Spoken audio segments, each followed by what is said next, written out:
السلام عليكم. عاملين ايه يا بريبتو؟ يا رب تكونوا بخير.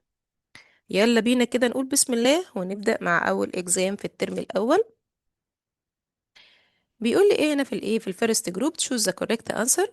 نمبر 1 بيقول لي ايه؟ بيقول لي انا عايز الرين نمبر. طيب خدوا بالكم يا حبايبي، الرين نمبر عندنا ممكن نجيبها لنا بطريقتين. يا اما الطريقة الاولانية اللي هي عندنا لتر ايه، الرين نمبر عبارة عن مين؟ عبارة عن الirrational يونيون الراشونال نمبر. يا اما مين تاني؟ يا اما عندنا هيعمل لي انترفال الاتنين open نيجاتيف انفينيتي للانفينيتي، يبقى ريل نمبر حاجة من اتنين، يا ده يا ده. طيب نمبر 2، what is the value of روت 3 بلس روت 3؟ دي كده معناها ان هي 1 ودي كده برضو معناها ان هي 1. لما اجي اعمل لهم بلس مادام هما الاتنين نفس الروت ده، تمام، بنفس الراديكال، هنعمل ايه؟ هنعمل بلس للايه؟ للنمبر، يبقى 2 روت ايه 3. حضرتك عايز تتأكد او مش عايز تتأكد، حضرتك هتعمل على الكالكوليتور احسن حاجة، هتقول له كده روت 3 بلس روت ايه روت 3 هي ايكوال كام؟ هي ايكوال 2 روت 3. نمبر 3 بيقول لي هنا what is the ايه what which of the following ايه pronomial represent a perfect square. عشان اتاكد ان ده كده perfect square ولا لا، بنعمل ايه؟ باخد من كل واحد كده اهوت، هعمل روت الفيرست وروت السكند، روت الثيرد سوري، هاخد روت الفيرست وروت الثيرد وهعمل لهم تايمز 2 واشوف كده هيدينا الميدل ترم ولا لا. طيب اول واحد روت الاكس اكس، وهنا 5x ملهاش روت فمش هيدينا طبعا، ده ايه؟ مش هينفع. طيب لتر بي، هنا عندنا روت الفيرست. طيب خدوا بالكم حبايبي، البيرفكت سكوير بقى كده عندنا في حاجات انا مش لازم اجيب روت الفيرست وروت الثيرد. اولا هنا دي كده مش مترتبه. طب لما هعيد ترتيبها هعمل لها ري ارينجد، هتبقى ايه؟ هتبقى نيجاتيف اكس باور 2. لا ثواني كده مش هكمل.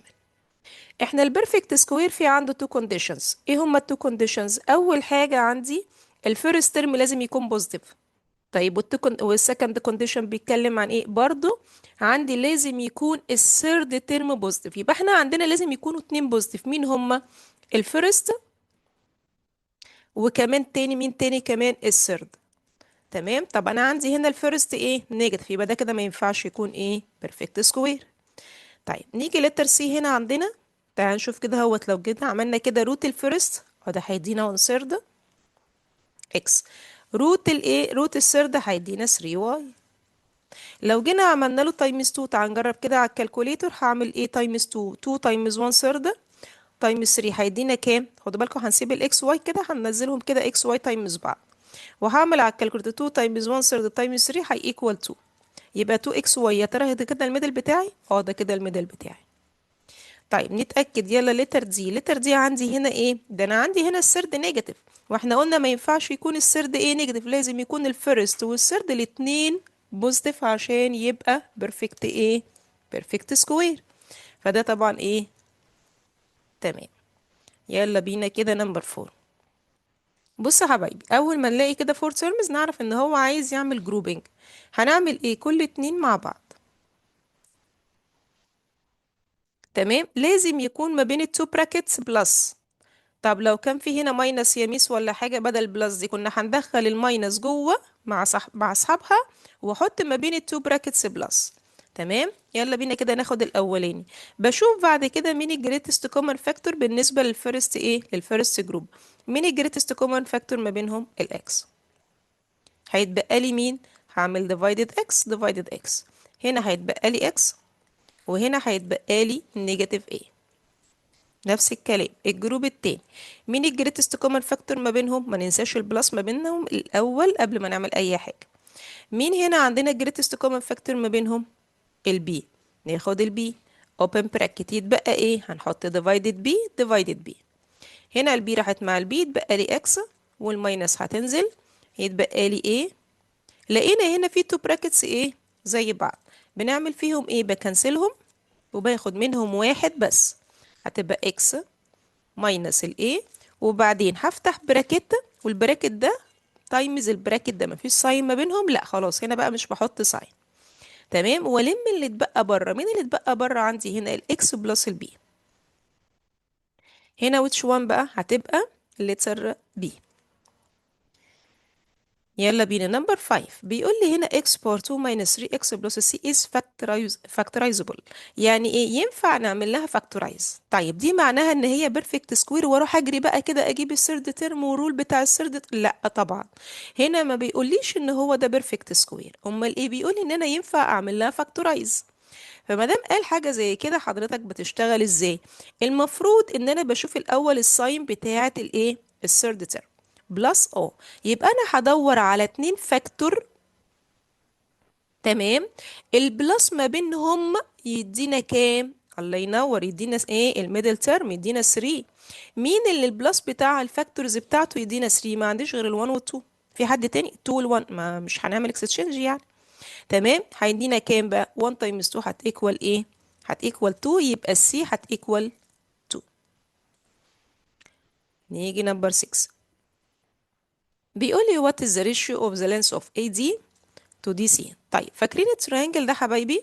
التريانجل ده اللي هو ايه؟ لو ده كده عندنا، لو طلع من الميد بوينت ديت ورايح للميد بوينت ديت، يبقى بارلل للثيرد اند ايكوال هاف. طب هنا عطينا العكس. عطينا هو طالع من الميد بوينت ديت وبارلل للايه؟ للسكند. يبقى بيعمل ايه في الثيرد؟ بايسكت للثيرد. يبقى دي هتيكوال دي. تمام. نرجع بقى نشوف هو عاوز مني ايه. قال لي انا عايز اللينس بتاع الاي دي. فين الاي دي؟ اهو. اللي اللينس بتاع مين؟ الدي سي. لو عملنا سبوز افترضنا ان الاي دي ب1، هيبقى الدي سي كمان بكام؟ ب1.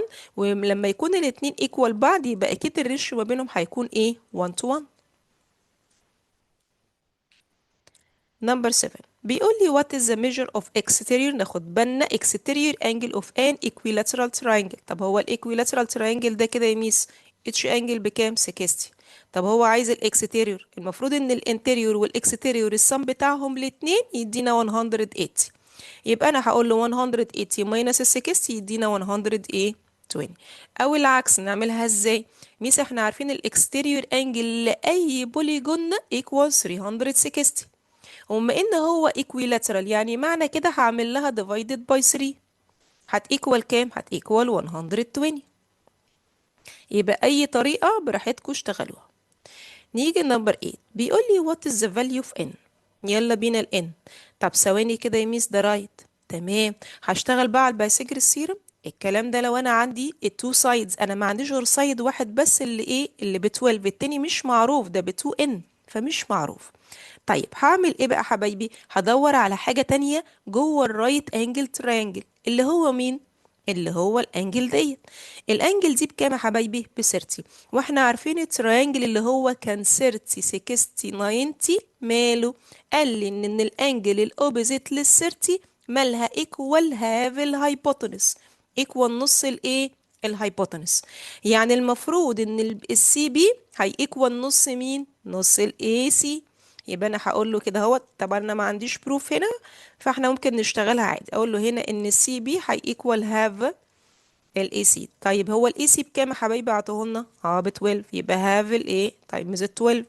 يبقى السي بي هي ايكوال كام؟ هي ايكوال 6. طيب ده طلع ب 6 سنتيمتر. طب هو المفروض ان هو عطوهولي بكام؟ ب 2 ان. يبقى انا هقول له ان 2 ان هتيكوال 6. هودي ال 2 الناحية التانية، بدل ما هي تايمز هتبقى divided 2. يبقى ال n هتيكوال كام؟ هتيكوال 3. يلا بينا نمبر 9. بيقول لي the given figure represents the ascending cumulative frequency curve of the number of colored pencils owned by students in the first grade primary. How many students own less than 30 pencils. طب ده سؤال سهل خالص، وهو بيقول لي less than. شكرا، متشكرين جدا لحضرتك. ليه؟ لان انا عندي less than ما بعملش اي مجهود خالص. بروح عند ال 30، عند الاكس اكسس، اشوف فين ال 30 بتاعتي، اطلع تمام واقف عند البوينت دي، وبعدين اروح اشوفها هي مين عند الواي اكسس بكام؟ ب 6. شكرا كده. امال ايه المشكله اللي بتيجي عندنا حبايبي لما يقول لي مور زين؟ لما يقول لي مور زين بضطر اطلع بقى لحد السيرتي. تمام. واخد النمبر بتاعها واطلع لحد الاخر، لاني قال لي مور زين. كل ده كده كل اللي فوق بيبقى مور زين يا حبايبي. تمام. لحد ما اوصل للاخر واخد النمبر بتاعها واعمل لهم الاتنين ماينس. لكن ما دام عندي للزين، شكرا جدا للزين، يبقى هنا باخد كده النمبر ده كده، وهو ده كده النمبر بتاعنا. تعال نشوف كده بقى السكند جروب بيقول ايه. simplify to the simplest form. هنا عندنا اول واحده. طيب حبايبي، ما دام قال لي simplify استاذنكم ما ينفعش تعمله لي على الكالكوليتر كلها على بعضها. على الاقل لو مش عارف تعمل فاكتورايز اعمل لي دي كده بس على الكالكوليتر، تمام، لوحدها، وقول له ايكوال كذا، ودي لوحدها وايكوال كذا، واعمل لهم بلس، وبعد كده اتاكد من الانسر لما تحطهم كلهم على الكالكوليتر. طيب دي كده المفروض ان هي عباره عن كام يا حبايبي؟ عباره عن 5 تايمز 10. طب وال10 5 تايمز 2. تمام، انا عندي ده كده عباره عن ايه؟ عباره عن سكوير روت. السكوير روت بنكنسل اتنين شبه بعض واخد منهم واحده اطلعها بره، ويتبقى لي كام تحت الروت؟ 2. تمام، نفس الكلام ال8 عباره عن ايه؟ 2 تايمز 4، وال4 2 تايمز 2. برضو ده كده سكوير روت، هكنسل اتنين اطلع واحده منهم بس بره، ويتبقى لي 2 تحت الروت. بقى كده عندي كام؟ عبارة عن 5 روت 2 بلس 2 روت ايه 2 هيكوال كام؟ نفس الروت بنفس الباور، هنزل الروت زي ما هو، وهعمل 5 بلس 2 هتيكوال 7. طيب تعال نشوف بقى كده نمبر 2، لان نمبر 2 ممكن نعملها بكذا طريقة. طيب احنا عارفين ومتعودين لما بيكون عندي نيجاتيف في الباور بعمل ايه؟ بنزله او بطلعه على حسب. لو هو فوق بنزله تحت، لو هو تحت بطلعه فوق. نميس ده كلهم نيجاتيف، يبقى هعمل ده اطلع ده كده فوق وانزل دول كلهم تحت. دي كده طريقة هنشتغلها، ونشوف الطريقة التانية الاسهل. عندي اول حاجة هنا هعمل ايه؟ هطلع ال 7 to the power 9 فوق، روت 7 سوري to the power 9، وتحت عندي روت 7 to the power 4 تايمز روت 7 to the power ايه 3. طيب اللي فوق هي لوحدها، تمام. اللي تحت هعمل لهم بلس، لان احنا عندنا مادام تايمز بعض الباور بيتعمل له بلس. تاني هما تايمز الباور بيتعمل له بلس. يبقى هنا روت 7، 4 بلس 3 يدينا كام؟ يدينا 7. طيب هنا عندنا نفس الايه؟ نفس البيز، هاخد منه واحد بس، وهقول له كده 9 ماينس ال 7. ما دام هما ديفايدد الباور بيتعمل له ماينس. تمام، 9 ماينس 7 هي ايكوال 2، يعني الانسر ات ويل بي على الكالكوليتر هيدينا 7. مش من الاول خالص ما هنعملها على الكالكوليتر، لا يا حبايبي، ما دام اعطيك ده في السكند جروب ده، لو كان في الفيرست جروب والتشويسز خلاص بنعمل على الكالكوليتر ونطلع الانسر على طول. لكن ما دام هنا وقال لك سمبليفاي لازم نعمل الستبس دي حبايبي. طيب في طريقة تانية يا ميس؟ في طريقة اسهل من كده بكتير، اللي هي حبايبي مش هم كلهم لايك بيسز؟ ناخد منهم واحدة بس. تمام، وبعدين اللي فوق تايمز بعض يتعملوا بلس. يبقى هنا احنا عارفين ان التايمز بيتعمل بلس الباور، يبقى هقول له نيجاتيف 4 بلس نيجاتيف 3. تمام، انا هنزل تحت، خلاص خلصنا التايمز اللي فوق، وانا نازله تحت بعمل ايه حبايبي؟ بعمل ماينس. ما ننساش الماينس حاجه، ودي الباور بتاعتها نيجاتيف، دي حاجه تانية تحطها كده بتوين براكت. ممكن ناخد دي كده كلها على الكالكوليتر، يلا بينا ناخدها كلها على الكالكوليتر. هقول له كده عباره عن ايه؟ سيبنا من الروت 7 مش عايزينها دلوقتي، هقول له كده اهوت نيجاتيف 4، تمام، بلس اوبن براكت نيجاتيف 3 كلوز للبراكت ماينس اوبن براكت، هحط النيجاتيف واحط له 9 وكلوز للبراكت، هيدينا كام يا حبايبي؟ هيدينا 2. ايه ده؟ طلع نفس الايه؟ نفس ما اعطانا هنا بالظبط. طبعا لازم يطلع زيه بالظبط، يبقى هنا روت 7 تو ذا باور 2 هتيكوال ايه؟ 7. يبقى دي طريقة ودي طريقة تانية، واللي ايه وبراحتكم. طيب تعال نشوف كده عندنا نمبر 2 بيقول لي ايه. بيقول لي في هنا عندنا ريليشن، بيقول لي if x if 3 to the power x equal 7. تمام، وهنا عطينا ايه؟ 3 to the power x minus 2 و 3 to the power x plus 2. لا ثواني كده، لما بيبقى فيه ماينس يا حبايبي هنا في الباور يبقى ده كان معناهم ان هما ايه؟ معناه ان كان عندي ال 3 تايمز نفسها، لا ديفايدد نفسها. يبقى هنا عندي لو كان ماينس يبقى كانوا ديفايد، امال لو كان بلس يبقى كانت تايمز نفسها.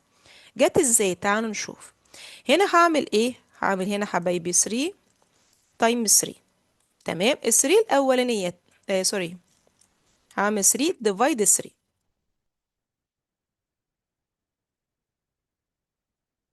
ال 3 الاولانيه تاخد باور اكس، وال 3 التانيه تاخد باور 2. محدش يقول لي نيجاتيف، لا النيجاتيف دي كده معناها ان هما ديفايدد، خلاص بخلص بقى منها خلاص. فالاولانيه اللي فوق تاخد الباور اكس، والتانيه تاخد الباور ايه؟ الباور 2. تمام. طيب ما احنا يا ميس لو جينا رجعناهم هنعمل ايه؟ مش احنا عارفين اللايك بيس زي ما كنا عاملين هنا من شوية؟ اللايك بيسز بنعمل فيهم ايه؟ باخد منهم واحدة، وبعدين بعمل ده ماينس ده، هتبقى اكس ماينس 2 ار، رجعت زي ما كانت. فهمنا جت ازاي؟ طيب يلا بينا كده نكمل المسألة. عندنا 3 to the power x بكام؟ ب 7. 3 to the power 2 بكام على الكالكوليتر او احنا حافظينها؟ هتيكوال ايه؟ هتيكوال 9. يبقى دي كده خلاص خلصنا اول واحدة. طيب تاني واحدة حبايبي، انا عندي هنا اللي ايه ما بينهم بلس، ما دام ما بينهم بلس يبقى كانوا تايمز بعض. الاولانية تاخد باور اكس والتانية هتاخد باور 2. طب ما احنا عارفين ان 3 to the power x ب 7، يبقى 7 تايمز ال 9 هتيكوال كام؟ هتيكوال 63. يلا بينا نمبر 3. نمبر 3 بيقول لي find the value following using factorization by taking out the greatest common factor. طيب بصوا يا حبايبي، دي احنا خدناها كتير قوي من واحنا صغيرين، دي اللي هي الديستريبيوشن، فاكرينها؟ الديستريبيوشن بروبرتي. اول حاجه بعمل ايه؟ بعمل سيركل على البلس والماينس. بعد كده اتاكد ان كل ترم، ما هو اللي بيفصل ترم عن ترم البلس والماينس، التايمز ما بتفصلش، لا التايمز ما بتفصلش. نتاكد ان كل ترم عندي فيه ملتبلاي، في علامه الملتبلاي، في تايمز، في تايمز. تمام. وهنا عندي الريبيتد نمبر موجود في ايه ان اتش ترم، موجود ان اتش ترم. هعمل ايه؟ هكنسل الريبيتد نمبر واخد منه واحد بس. تمام. واوبن براكت. هلم فيه النمبرز اللي اتبقت، وما ننساش نحط الساين اللي انا حاطه عليها سيركل من الاول. ادي بلس وادي ماينس. اول نمبر اتبقى لي هنا كان 123، بعد كده 35، بعد كده 58. طيب يلا بينا كده على الكالكوليتور ناخد كده نعمل اللي جوه البراكت الاول لوحده. خدوا بالكم حبايبي لازم نشتغل ستيبس، ما بتجيش حد يعملها لي كلها ويطلعها لي على الكالكوليتور، لا هو مش عايز كده. تمام. يبقى هنا عندنا هقول له 123 بلس 30 ايه 35 minus 58 هي equal 100. يبقى طلع لي 100. الريليشن ما بينه وما بين ايه ال 11 اللي بره تايمز، يبقى 11 تايمز ال 100 هي equal كام؟ هي equal 1000 ايه 100. طيب ميس، طب لو هو ما كانش فيه تايمز، في حد ما كانش عنده تايمز، بنعمل ايه؟ فاكرين كنا بنعمل ايه يا حبايبي؟ كنا بنعمل له تايمز 1. لازم يكون كله عنده مالتيبلاي، لازم يكون كله عنده مالتيبلاي. بنعمل له تايمز 1، وال1 ده بيتحط جوه البراكت ما بننساهوش. طيب تعال نشوف كده. عندنا letter B بيقول لي factorize each of the following completely.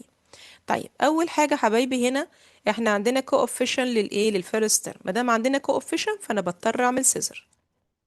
طيب لو ما عنديش coefficient بعمل تو براكتس عادي واشتغل احط ايه هنا وايه هنا وببتدي اعمل فاكتورايز عادي. لكن انا عندي هنا ما دام في coefficient بضطر اعمل سيزر. هعملها ازاي يا حبايبي؟ هجيب ال 12 اعمل لها فاكتورايز. عندنا 1 تايمز 12، 2 تايمز 6، 3 تايمز 4. تمام. نفس الكلام ال 6 هنا عندنا باخدها، خدوا بالكم بالساين بتاعتها. ليه بالساين؟ هقول لكم. ال 6 عبارة عن 1 تايمز 6 و 2 تايمز 3. تمام. الساين بتاعتي النيجاتيف، يعني معنى كده ان هيبقى فيه واحد بلس والتاني ماينس. تمام. طيب تعالوا نشوف كده. عندنا حبايبي هاخد انهي واحد؟ دايما بناخد بتيجي من تحت عشان بتبقى ارقام صغيره، لان انا هنا محتاجه فرق صغير. خدت بالكم هنا عندي الايه الميدل تيرم هنا الكوفيشن بتاعه مفيش يعني 1، فانا محتاجه ارقام صغيره مش محتاجه الارقام الكبيره في حاجه. فانا هعمل السايد دوت، المفروض ان انا بعمل فاكتورايز ده، فانا هقول 3a و4a. السايد التاني هعمل فيه 2 و 3. ادي 2 و 3. يلا بينا. انا المفروض ان انا هعمل ما بينهم ايه؟ خدوا بالكم انا عامله سيركل عليها ليه؟ عشان هعمل ما بينهم ماينس. 3a تايمز 3 هي ايكوال 9a، 4a تايمز 2 هي ايكوال 8a. هو المفروض هجيب ما بينهم الماينس، الماينس فعلا ما بينهم هيدينا ايه؟ هيدينا 1a. طب ما هو ده كده الميدل، تمام، يبقى كده مظبوط. ابتدي احط بقى الساين بتاعتي. الساين بتاعتي بحطها ازاي؟ بشوف مين الكبيره، طريقه ال 9a ولا ال 8a؟ ال 9a. الله ينور عليكم. احط عندها بقى انهي ساين؟ احط الساين بتاعت الميدل. الساين بتاعت الميدل هنا ايه يا حبايبي؟ نيجاتيف. يلا بينا. فين احنا قلنا ال 9a اللي هي 3a تايمز 3؟ بعمل الهوك بتاعي ما انساش، واعمل كده واحط عندها النيجاتيف، والتانية خلاص تاخد بوزيتيف. يبقى انا عندي التو براكت بقى هم دولت. يبقى التو براكت عندي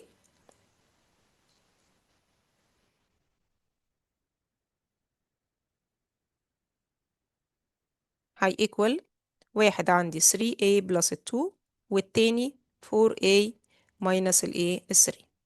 طيب تعال نشوف كده نمبر 2. نمبر 2 سهلة خالص ما فيهاش حاجة. ده عبارة عن sum between two cubes. بنعمله ازاي؟ براكت صغير براكت كبير. براكت الصغير بنعمل ايه؟ براكت الصغير بحط فيه كيوبيك روت الفيرست، كيوبيك روت ايه السكند. تمام، ده كيوبيك روت بتاعه هي ايكوال اكس، والساين بتاعتي بتنزل زي ما هي، وكيوبيك روت ال1 هيفضل 1. تمام، ومتشكرين جدا للايه للمسألة، خلاص مش عايزين منها حاجة خلاص. بشتغل بقى على البراكت الصغير يا حبايبي. بعمل ايه؟ سكوير الفيرست اكس بار 2، سكوير السكند وحطه في الاخر خالص.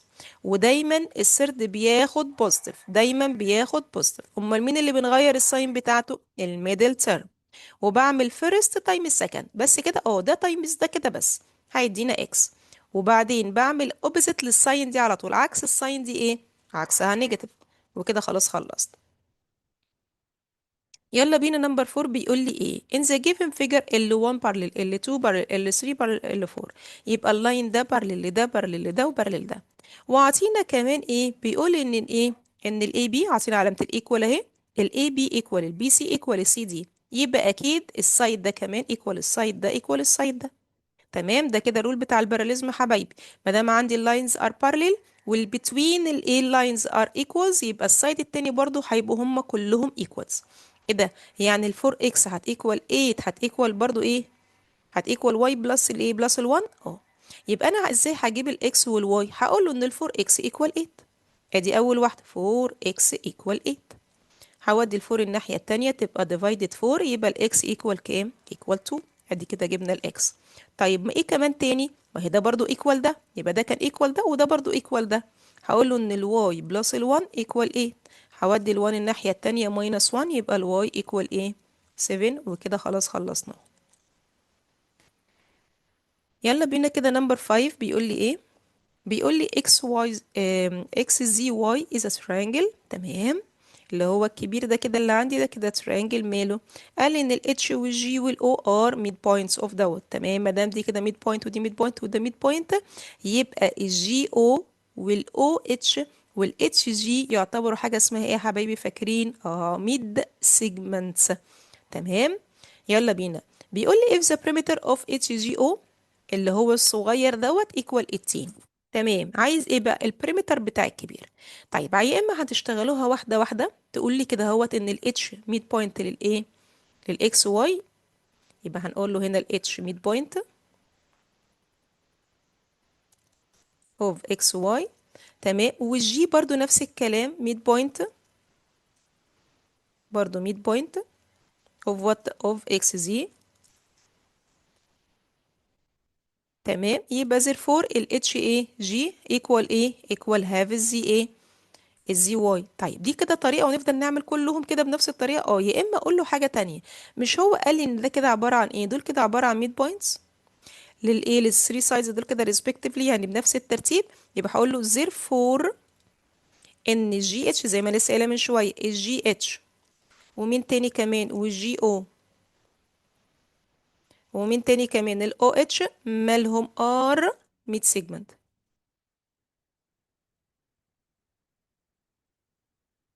تمام، يبقى هم كلهم ايه؟ 100 سيجمنت. تمام، ما دام هم 100 سيجمنت يبقى هنا عندنا هي ايكوال ايه؟ يبقى تريانجل therefore البريمتر بتاع التريانجل الصغير. طب هو عايز الصغير ولا عايز الكبير؟ عايز الكبير. طب احنا نقوله ايه؟ الصغير الاول. الصغير جي اتش او ايكوال هاف. يبقى هنا البريمتر بتاع الصغير هي ايكوال هاف البريمتر بتاع الكبير اللي هو مين؟ اللي هو اكس زي واي. تمام، طب هو الاتش جي او ده كان بكام؟ ب 18. تمام، equal have الايه اكس زي او. هو عايز ده، هودي ده كده الناحية التانية، يبقى divided. يبقى هقول له 18 divided by 1 half، يعني هعمل keep it change flip، هيبقى هنعمل لها times 2. مش عايز اكتب 1 half، عايز اعمل x y z equal double. تمام، نعمل ده كده هو الدبل دوت. مفيش مشكلة، الاتنين ايه صح. يبقى 18 times 2 هت equal كام؟ 36 ايه سنتيمتر. يلا بينا نمبر 6. بيقول لي هنا ايه؟ find the measure of each a angle of triangle ABC. عطينا في التريانجل دوت، بيقول لي ان السايد ده هو عطينا علامة الايكوالز ال AB equal الايه؟ ال AC. تمام، يبقى اكيد الانجل اي بي ايكوال الانجل سي. يبقى هقول له كده therefore ان الاي بي equal الاي سي since سوري، هقول له therefore بقى ها ان الانجل سي equal الانجل ايه بي. طب هي الانجل سي حبيبي عطاها لي بكام؟ ب 3 اكس. هنحط بقى مكان الفاليو اللي هو عطوه لي ماينس ال 17 ايكوال وات؟ الانجل بي عطاها لي بكام؟ ب 2 اكس بلس ال 13. هبتدي اودي الاكسات في سايد واودي النمبر في ايه؟ في سايد. دايما يا حبايبي بودي الاكس الصغيره للاكس الكبيره، تمام، عشان ما تطلعناش ايه الاكس بالنيجاتيف. وقصادها زي ما وديت ده السايد ده هاخد السايد بقى من السايد ده اودي السايد التاني. هنا النيجاتيف 17 هتروح بوزيتيف 17، وال2 اكس هتروح نيجاتيف ايه؟ نيجاتيف 2 اكس. يبقى 3 اكس ماينس ال 2 اكس هتيكوال 13 بلس ال 17. ده كده هيكوال 30، وده كده هيكوال ايه اكس. يبقى الاكس بكام؟ ب 30. طيب هو يا ترى عايز الاكس؟ خدوا بالكم لو وقفتوا لحد كده وهو كان عايز حاجة تانية بناخد نص درجة السؤال. ليه؟ فين الباقي؟ هو طالب مننا ايه؟ find the measure of each angle. هو عايز ال each angle مش عايز الاكس في حاجة. حضرتك اللي بتجيب الاكس عشان تساعدك تجيب الانجل، لكن هو ما طلبش منك الاكس. تمام، فهنعمل ايه؟ هقول له ان الانجل سي ايكوال كام؟ كانت ايكوال 3 اكس ماينس ال 17. هشيل الاكس واحط مكانها الفاليو اللي انا جبته اللي هي ب 30. يبقى 3 تايمز 30 ماينس ال 17، يبقى 90 ماينس ال 17 على الكالكوليتور بتاعتنا. هقول له كده 90 ماينس ال 17 هتيكوال 73. طيب ميس محتاجة ان انا اقول ان التانية برضو 73؟ طب ما احنا عارفين ان هما الاتنين ايكوال. يبقى هنا عندنا ايه؟ therefore angle برضو بي equal كام؟ 70 ايه 3. عايزين تعملوا 2x وتأكدوا له المعلومة دي براحتكم. يلا بينا. هنا بيقول لي ايه the following table shows ايه the mobile phone usage times for the 30 ايه university students on one day. تمام، عايز estimate the mood for ايه mobile usage time using ايه the frequency histogram. ده مش عايز منا غير الهيستوجرام. متشكرين جدا لحضرته، يا رب يجي الامتحان كله ايه سهل كده. يلا بينا. الهيستوجرام مفيهوش اي حاجة، ولا بعمل بقى ايه ascending cumulative ايه table، ولا بعمل الكيرف ولا اي حاجة. كل اللي انا بعمله بعمل بس كده الجراف بالمنظر ده، الانترسكشن بوينت بزيرو، وبعدين بحط الانترفالز بتاعتي اللي فوق زي ما هي. ايه ده؟ مفيهاش اي حاجة؟ ما فيهاش اي حاجة خالص. هنا هعمل 120 150 180 220 210 240 270. وهستأذنكم هنعمل كمان واحد زيادة. ليه هنعمل واحد زيادة حبايبي؟ عشان الهيستوجرام انا كل واحد بروح اقفل عند التاني عند اللي بعده. طب هنا هقفل عند مين؟ لازم يكون في كمان هنا واحد. طيب كده انا هضطر ان انا اعمل حاجة كده بس.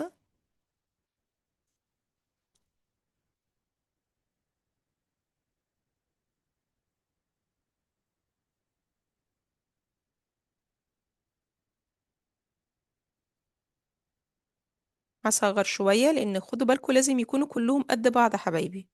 لازم كله قد بعض. وخدوا بالكم انتوا بتعملوه بالرولر. انا هنا مش عارفه استخدم الرولر. مش بنعرف نستخدمها على البي دي اف، لكن حضرتك في الايه في الورقه بتاعتك بتستخدم الرولر بتاعتك تعمل كل 1 سنتيمتر، والورقه عندك بتبقى كبيره بتشتغل براحتك. 120 150 180 210 240 270. هزود قد ايه؟ هنشوف الانترفال بتاعتنا بتزيد اللينس بتاعها قد ايه. في حاجه اسمها حبايبي اللينس اوف انترفال، وبيجي لنا سؤال عليها على فكره.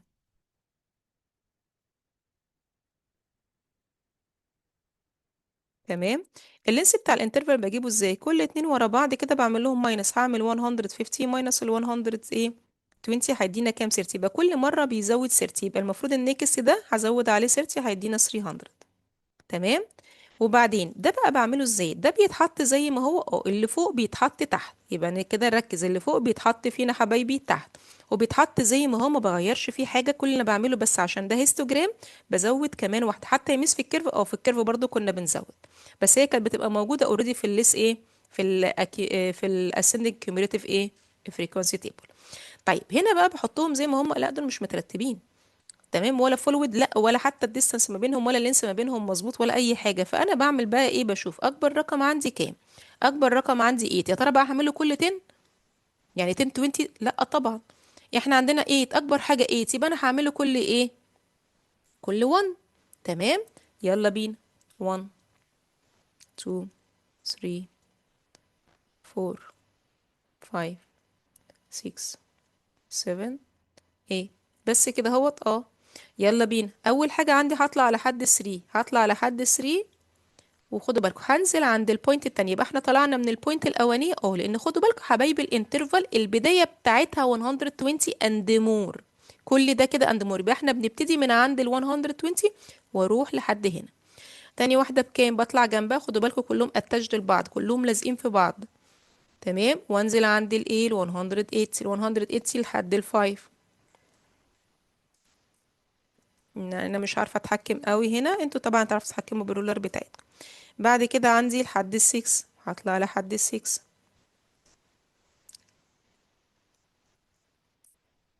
بعد كده عندي هطلع لحد الايت.